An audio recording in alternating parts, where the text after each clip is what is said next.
আর এদের মতো কিছু নষ্টা কিছু মেয়ে, মা বোন তো কিছু বলতে হয় না, এদের মতো কিছু নষ্টা মেয়ের জন্য আজকে এই যে এইরকম বল যারা বিদ্রোহী আছে এরকম বোনগুলো সম্মাননীয় হচ্ছে। ঠিক আছে, এরা হচ্ছে এরকম।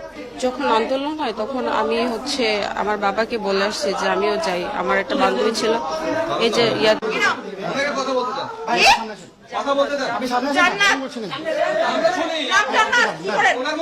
আপনি প্রশ্ন করুন, আমি করবো, আমি করবো। স্টুডেন্ট, কোন ইউনিভার্সিটি স্টুডেন্ট? পটুয়াখালী সরকারি কলেজ, পটুয়াখালী সরকারি কলেজের কোন ডিপার্টমেন্ট? সোশিওলজি।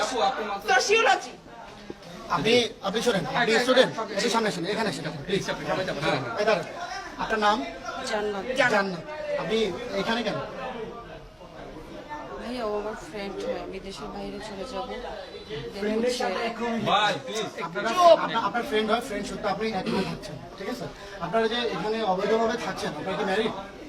তাহলে অবৈধভাবে কেন থাকছেন? আপনি স্টুডেন্ট পরিচয় দিয়েছিলেন।